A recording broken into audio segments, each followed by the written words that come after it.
Good morning, everybody. I'm coming at you live from my car. Once again, this is going to be an every Monday thing for me these days because I am on the road with my kiddos.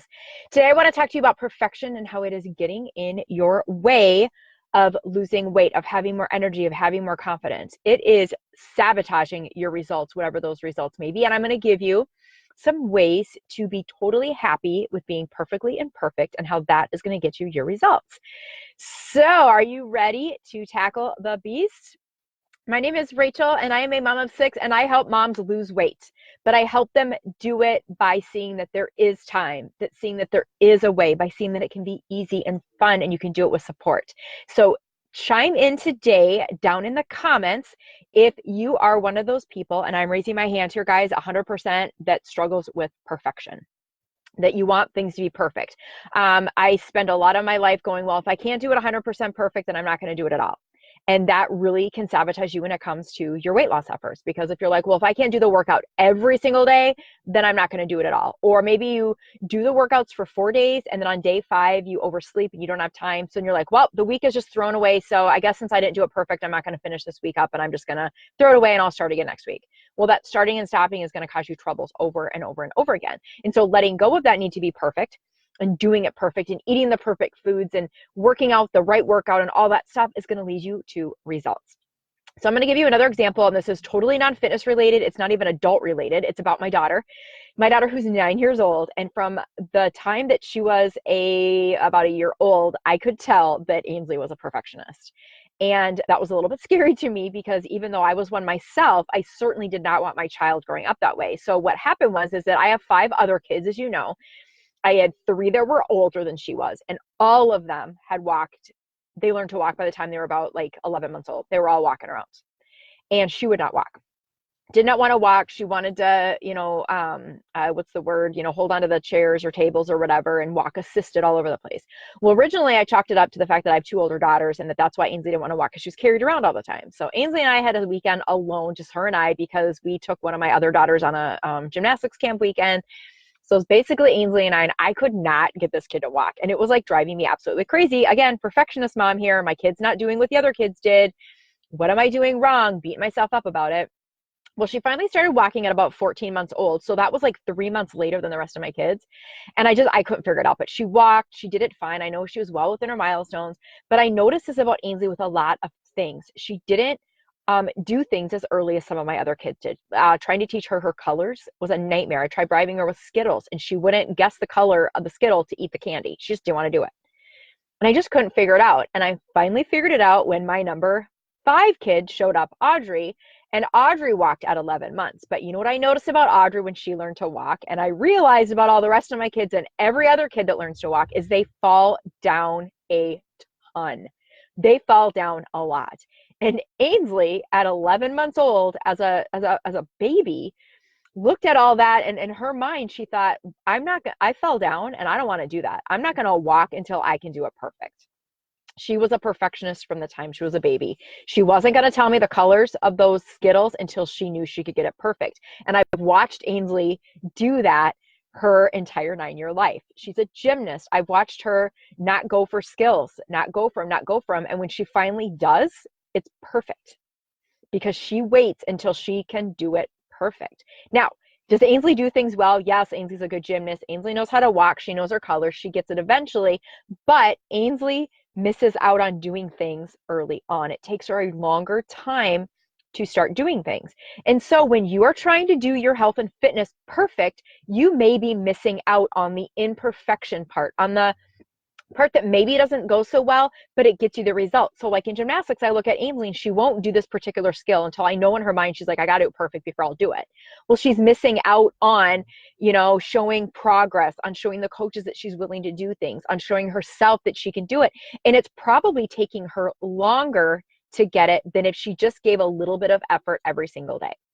So please, please, please think about this. I'm not telling you to okay, today I'm no longer a perfectionist. I'm throwing it out the window. It's done. That's just not possible because again, you're trying to be you're trying to do letting go of perfection perfectly.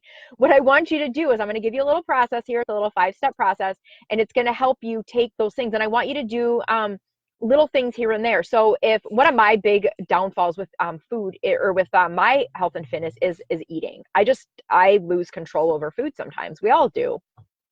But I do. So yesterday, for example, was Father's Day. We were having a barbecue at my in-laws' house, and she had this dip, and it wasn't even like that amazing of a dip, but the chips, the tortilla chips dipped in this Mexican dip was so good, and I totally went nuts on it. So the old me would have been like, well, there went that meal. What else you got for me? Can I have some ice cream? Oh, she had this box of coffee cake, and my son was looking at them and asking me what made them coffee cake. And I was like, well, it's not because there's coffee in them. It's just because you eat it with coffee. And I could have like eaten 5 of those because, well, I messed up. So now the whole day's shot. We want to get rid of that all or nothing attitude, that perfectionist attitude. So what I want to help you do is be able to say, okay, well, I didn't do perfectly with my nutrition at lunch today. I kind of went overboard a little bit, but I don't need to be perfect. The idea here is to be perfectly imperfect, and I'm making progress, and I feel good about that. And so I'm going to make good choices for the rest of the day. Okay. Same thing with your workout on Wednesday. Let's say you were doing so good Monday, Tuesday, you nailed those workouts, you did them. Wednesday comes along and you're like, oh my gosh, I overslept. I don't have enough time. I'm going to skip it. Well, Thursday comes along. Well, I missed yesterday. I might as well just give up. I didn't do it perfectly, so I'm not going to do it at all. I want you to be able to wake up Thursday morning and say, you know what? I'm perfectly imperfect.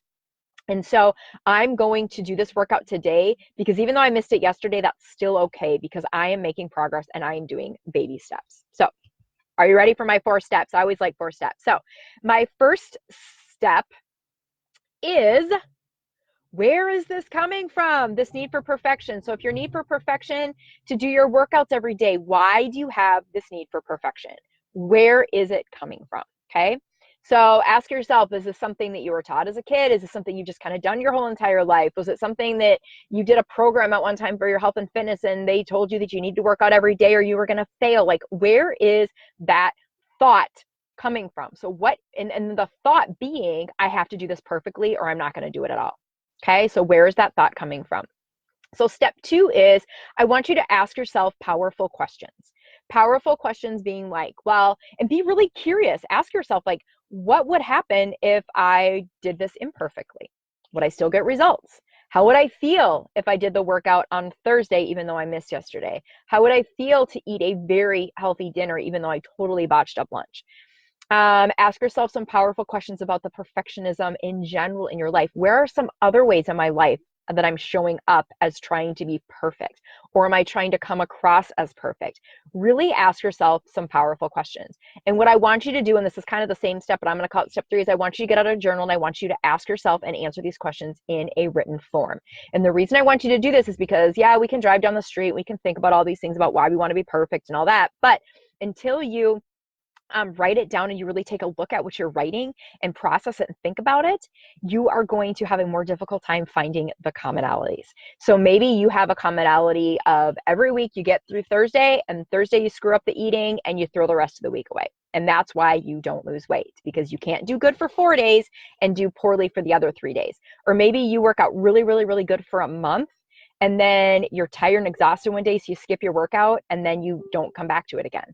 You can't have good results if you're working out for a month and then taking a month off. And so if you're starting to see these patterns of where, because you didn't do it perfectly, you didn't do it at all, then you're going to see why this keeps coming up, why this thought keeps coming up. And then your 4th step is I want you to find a new thought. Again, write this down. This can be as simple as, even though I missed my workout, I'm still a rock star and I can get back at it tomorrow.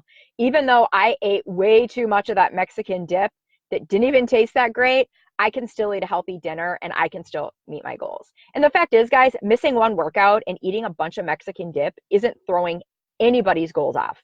Yeah, the scale weighed a little more today. I weighed a little more on the scale. Do you see me taking ownership?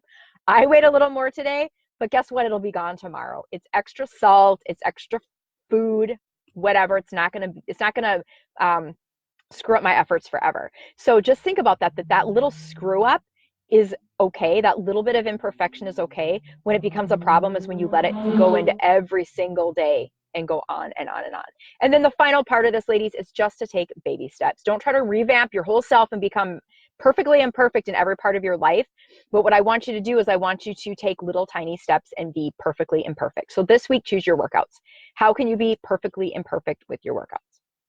Okay, so Let me just repeat those steps for you again, and then I want you to get out that notebook and I want you to get started with it. The first thing is what is that thought? Where is it coming from? Why is this coming into your brain that if you miss a workout, that you can't come back and do it again tomorrow or later in the day? The second thing is ask yourself powerful questions about why you missed the workout. What does it mean? Where have you done this before? Where is the pattern starting to come into play? And then the third part of this is actually getting out their journal and writing all that information out so that you can find out where the patterns are. Where are you sabotaging your effort by trying to become perfect all the time? Hey, Dana, good to see you. We're talking about perfection today. So if you are finding that you are trying too hard to be perfect, let me know down in the comments where that is coming up for you, and go back and rewatch the replay of this video, and you can kind of get some tips on how to take care of that. And then your final step here is to create that new thought, because it all comes down to a thought I posted yesterday that if you think you don't have time to work out, you won't have the time for it. It's time to change the thought to one that I have time to work out. I can be imperfect and still meet my goals. Eating this Mexican dip isn't going to kill me. I can get back at it later today. So creating those new thoughts that are going to help you to let go of that perfection. And again, the final part here is take those baby steps. Every little thing that you do towards improving your health and fitness is going to matter. Okay, so take those tiny baby steps and build on them. Don't take a baby step and then fall back. Take a baby step and then build on it. So I hope this is really helpful for you. I would love to hear your thoughts about perfectionism and where you can be perfectly imperfect. I know that as I got more imperfect in my life, my health and fitness improved, my business improved, my relationship with my kids improved. All that stuff improves once you just make that decision. You create that thought of being perfectly imperfect. And I would love to hear more about how that worked for you. So shoot me a private message and let me know about how that is coming up for you in your life and how you would like to tackle that, and we can work on it together. So have a great day, everybody, and I'll see you later. Bye-bye.